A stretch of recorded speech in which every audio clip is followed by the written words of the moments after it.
గుంటూరు జిల్లాలో పోలింగ్ రోజున పోలింగ్ తర్వాత టీడీపీ నేతల దాడులపై వైసీపీ అధినేత నిజ నిర్ధారణ కమిటీని నియమించారు.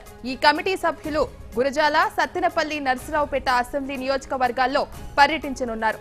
ఆయా గ్రామాల్లో జరిగిన దాడులపై వాస్తవాలు తెలుసుకోవడంతో పాటు ఈ దాడుల్లో గాయపడిన, నష్టపోయిన వారికి పార్టీ అండగా నిలుస్తోందని భరోసా ఇవ్వనున్నారు. అనంతరం సమగ్ర నివేదికను పార్టీ అధినేతకు సమర్పించనున్నారు.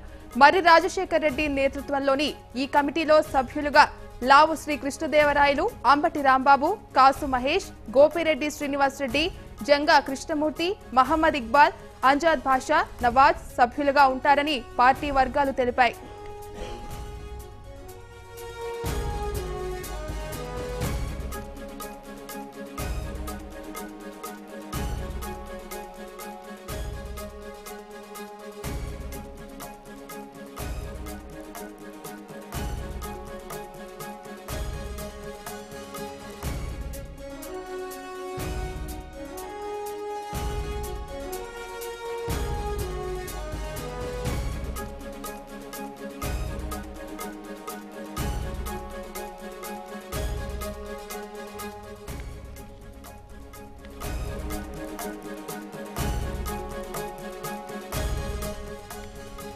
గుంటూరు జిల్లాలో పోలింగ్ రోజున పోలింగ్ తర్వాత టీడీపీ నేతల దాడులపై వైసీపీ అధినేత నిజ నిర్ధారణ కమిటీని నియమించారు.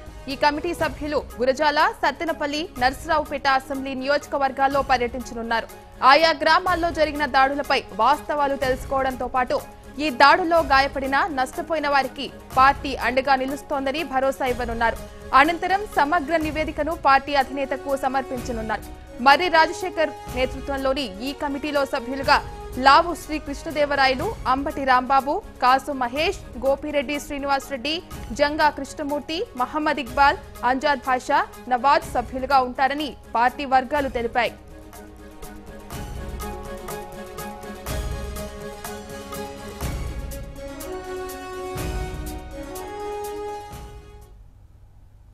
అదేవిధంగా నేడు ఢిల్లీలో కేంద్ర ఎన్నికల కమిషన్ ను వైసీపీ బృందం కలవనుంది. పార్టీ జాతీయ ప్రధాన కార్యదర్శి వి విజయసాయిరెడ్డి, మాజీ ఎంపీ బొత్స సత్యనారాయణతో పాటు పార్టీ మాజీ ఎంపీలతో కూడిన బృందం ఎన్నికల కమిషన్ ను సాయంత్రం 5 గంటలకు కలుసుకుంటుందని పార్టీ వర్గాలు వెల్లడించాయి.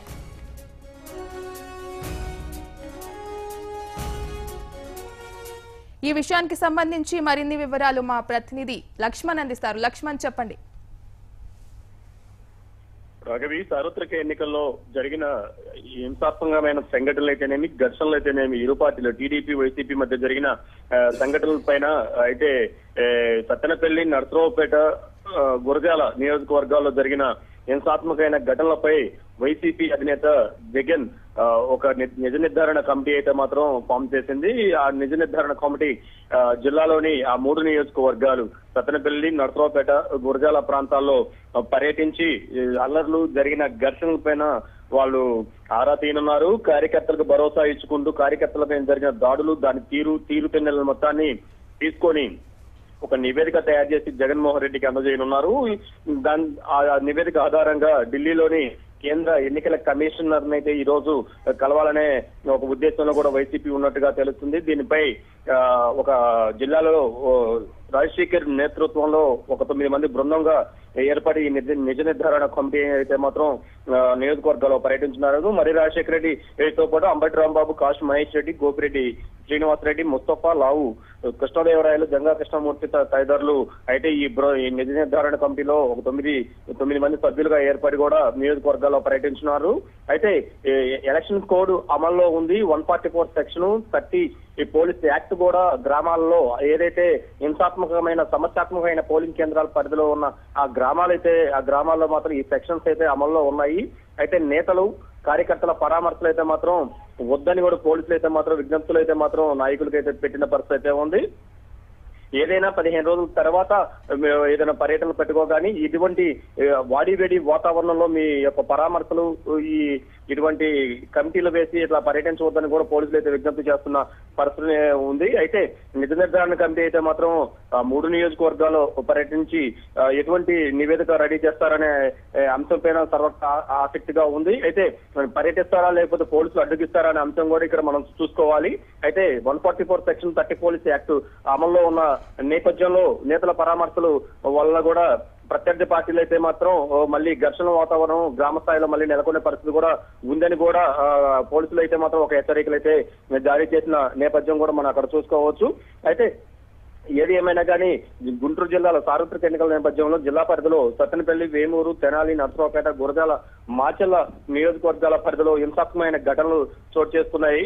అయితే ఈ ఘటనలో తెలుగుదేశం పార్టీకి సంబంధించి కార్యకర్తలు అయితేనే వైసీపీ పార్టీకి సంబంధించిన కార్యకర్తలు అయితే మాత్రం పరస్పర దాడిలో గాయాల పాలయ్యారు. ఒకరిపై ఒకరు స్థానిక పోలీస్ స్టేషన్స్ లో కూడా కేసు నమోదు చేసుకున్న పరిస్థితులు కూడా మనం అక్కడ చూసుకోవచ్చు. అయితే సత్తెనపల్లి ఘటనలో కూడా కోడెల శివప్రసాదరావుపై జరిగిన దాడిపై కూడా రాజుపాలెం పోలీస్ స్టేషన్ లో మాత్రం 307 పైన కూడా 30 మంది పైన కేసు నమోదు కూడా జరిగింది.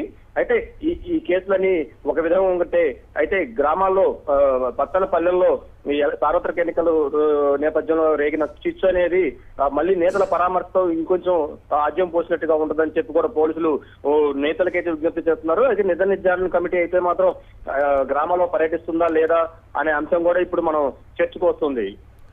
లక్ష్మణ్, అయితే చెప్పండి, ఈ రోజు 5 గంటలకు సిఈసిని వైసీపీ బృందం కలవబోతుంది. మరి ఏ నాయకులు కలవడానికి వెళ్లనున్నారు? విజయసాయిరెడ్డి నేతృత్వంలో మాత్రం బొత్స సత్యనారాయణతో పాటు మాజీ ఎంపీలు కూడా సిఈసిని మాత్రం కలవడానికి మాత్రం సిద్ధమైనట్టుగా తెలుస్తుంది.